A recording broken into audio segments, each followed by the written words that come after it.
Hi friends, welcome to unique சமையல். இன்றைக்கி நம்மளோட சேனலில் ரொம்ப டேஸ்டியான சிக்கன் சுக்கா எப்படி செய்கிறதுன்னு தான் பார்க்க போகிறோம். ஹோட்டலில் விற்கிறத விட சூப்பர் டேஸ்ட்டாக இருக்குங்க. கண்டிப்பாக நீங்கள் ட்ரை பண்ணி பார்ப்பீங்க.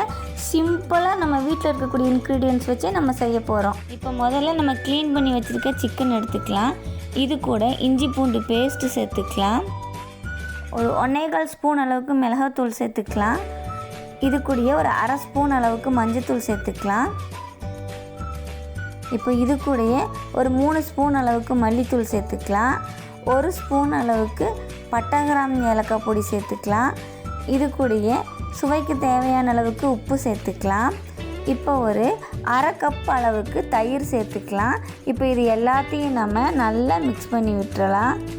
இது நல்லா மிக்ஸ் ஆனதுக்கப்புறமா இதில் நம்ம பொடியை நறுக்கி வச்ச 2 தக்காளி சேர்த்துக்கலாம். சின்ன தக்காளி தான்.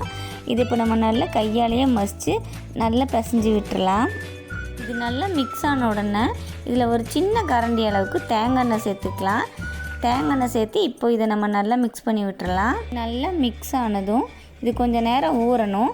இதை ஒரு மூடி போட்டு ஒரு 1/2 மணி நேரம் மூடி வச்சிடலாம். இப்போ 1/2 மணி நேரம் ஆயிடுச்சு. அடுப்பில் ஒரு கடாய் வச்சு அது சூடானதும் நம்ம தேங்காய் எண்ணெய் சேர்த்துக்கலாம்.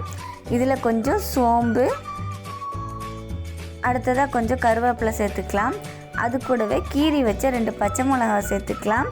இப்போ நம்ம மிக்ஸ் பண்ணி வச்சுருந்த அந்த சிக்கனை சேர்த்துக்கலாம். இப்போ இது எல்லாத்தையும் நம்ம நல்லா மிக்ஸ் பண்ணி விட்டுறலாம். இது தேங்காய் எண்ணெய் சேர்த்து செய்யும்போது ரொம்ப வாசனையாக இருக்கும். சுக்கான்னு சொன்னாலே நம்ம அதை தேங்காயில் செய்கிறது தான் அதோட ஸ்பெஷலு. அதோட டேஸ்ட்டும் ரொம்ப நல்லாயிருக்கும்.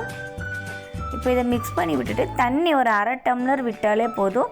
இது நம்ம ரொம்ப ட்ரையாக தான் செய்ய போகிறோம். அதனால் அதிகமாக தண்ணி விடக்கூடாது. ஒரு 1/2 டம்ளர் அளவுக்கு தண்ணி விட்டுறணும். இப்போ இதை நம்ம நல்லா மூடி வச்சிடலாம். இது நல்லா வெந்து வரட்டும். அதுக்குள்ளே அடுப்பில் நம்ம இன்னொரு கடாய் வச்சு எண்ணெய் ஊற்றி நம்ம கட் பண்ணி வச்சுருக்க வெங்காயத்தை நல்லா ப்ரௌன் கலர் ஆகிற வரைக்கும் இந்த மாதிரி ஃப்ரை பண்ணி எடுத்துக்கணும். இதோட டேஸ்ட்டை இன்னும் ரொம்ப அதிகமாக கூட்டி கொடுக்கும். இது நல்லா மொறுன்னு இருக்கிற மாதிரி வறுத்து எடுத்துக்கோங்க. இப்போது சிக்கன் எந்த அளவுக்கு ஆயிருக்குன்னு பார்க்கலாம். இப்போ இது நல்லா வெந்து வற்றி நம்ம ஊற்றின எண்ணெயெல்லாம் வெளியேற அளவுக்கு ட்ரை ஆகிருக்கு. இந்த ஸ்டேஜில் நம்ம ஒரு 2 ஸ்பூன் அளவுக்கு பெப்பர் சேர்த்துக்கலாம். கூடவே கொஞ்சம் கொத்தமல்லி தழையும் சேர்த்துக்கலாம். இப்போ இது நம்ம எல்லாத்தையும் நல்லா மிக்ஸ் பண்ணி விட்டுறலாம்.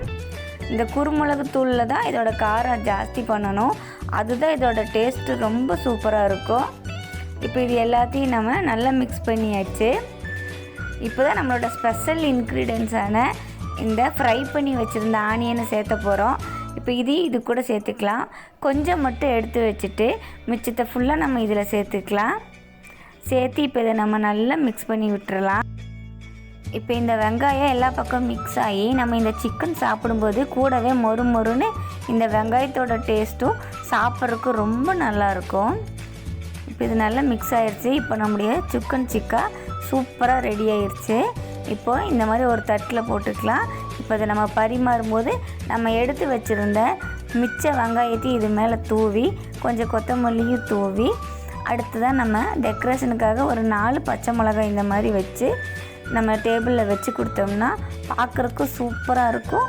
டேஸ்ட்டும் அட்டகாசமாக இருக்கும். இதை மறுபடியும் செஞ்சு தாங்கன்னு சொல்லி கண்டிப்பாக உங்கள் குழந்தைங்க கேட்பாங்க.